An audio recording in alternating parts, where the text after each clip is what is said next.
Hello friends, எல்லோரும் எப்படி இருக்கீங்க? நாங்கள் ரொம்ப நல்லாயிருக்கோம். எல்லாருக்கும் அட்வான்ஸ் தீபாவளி விஷஸ் சொல்லிக்கிறேங்க. இன்னும் 2 நாளில் தீபாவளி வரப்போகுது. எல்லோரும் ஷாப்பிங் எல்லாம் முடித்து பலகாரமெல்லாம் ரெடி பண்ணி கொண்டாட்டத்துக்கு ரெடியாக இருப்பீங்க. நாங்களும் ரெடியாக இருக்கோங்க. இந்தியா வந்து 3 நாள் ஆச்சுங்க. இந்த வீடியோ போடணுன்னு நினச்சிட்டே இருந்தேன், போடவே முடியல. ஏன்னா அந்தளவுக்கு ஜெட்லாக்கு. எப்போ தூங்குகிறோம் எப்போ முழிக்கிறோன்னே தெரில. யூஎஸ் டைமுக்கு முழிப்பு வருது, இந்தியா டைமுக்கு தூக்கம் வருது. ரெண்டும் பேலன்ஸ் பண்ணிவிட்டு இருக்கவே முடியல. போக போக சரியாயிரும்னு நினைக்கிறோம். நாங்கள் கிளம்புற அன்றைக்கி யூஎஸில் வேறு லெவல் குளிருங்க.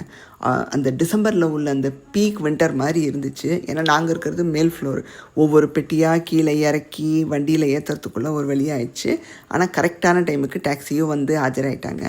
அப்புறம் நாங்கள் ஏர்போர்ட்டுக்கு வந்து 4 ஹவர்ஸ் பிஃபோரே போயிடுவோம். ஸோ தட் செக்கிங் எல்லாம் முடிச்சுட்டு எக்ஸ்ட்ரா டைம் இருந்தால் கூட பிரச்சனை இல்லை, நமக்கு அந்த டென்ஷன் இருக்கக்கூடாதுன்னு என் வீட்டுக்காரர் என்ன பண்ணுவார், 4 மணி நேரம் முன்னாடியே போய் நாங்கள் அங்கே ஆஜராயிடுவோம்.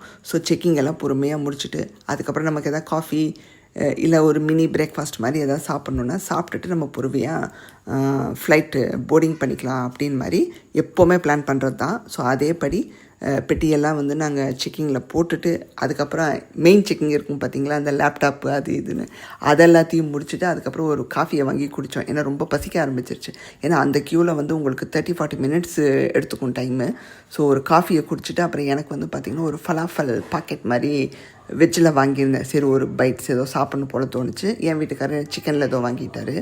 சாப்பிட்டுட்டு அதுக்கப்புறம் போர்டிங் பண்ணியாச்சுங்க. போர்டிங் பண்ணதுக்கப்புறம் ஃப்ளைட்டு 1 ஹவர் டிலே ஆகிடுச்சு. எடுக்கிறதுக்கு 1 ஹவர் லேட் பண்ணிட்டாங்க. ஸோ லேட்டாக வெதர்னாலேயே என்னன்னு தெரில 1 ஹவர் டிலே ஆகிடுச்சு.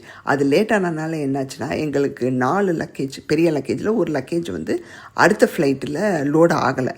அது வந்து ஏதோ மிஸ்ஹேண்டில் ஆயிடுச்சுன்னு எங்களுக்கு அந்த ட்ராக்கிங்கில் வருது. எங்களுக்கு ஒரே ஷாக். ஐயையோ 4 பெட்டியில் ஒரு பெட்டி இப்போது நமக்கு வந்து டிலே ஆகுதுன்னா என்ன பண்ணுறதுன்னு ஒரே யோசனை. நல்ல வேளை அதில் இம்பார்ட்டன்ட் திங்ஸ் எதுவும் வைக்கலைங்க.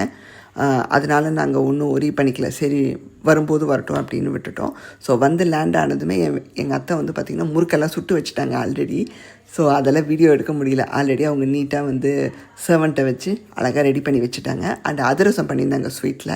அது வந்து நான் இருக்கும்போது தான் பண்ணாங்க. பட் எனக்கு இருந்த டயர்டில் அவங்க பண்ணிகிட்டு இருக்கும்போது நான் நல்லா தூங்கிட்டு இருந்தேங்க. ஏன்னா அந்த யூஎஸ் டைமுக்கு தூக்கம் வந்துருச்சா, சரி உட்காந்துட்டே இருக்க முடியலன்னு படுத்து தூங்கிட்டோம். ஸோ இன்னும் சில பலகாரமெல்லாம் பண்ணலான்னு இருக்கோம். பண்ணும்போது உங்களுக்கு எடுத்து போடுறேங்க. So see you soon in next video.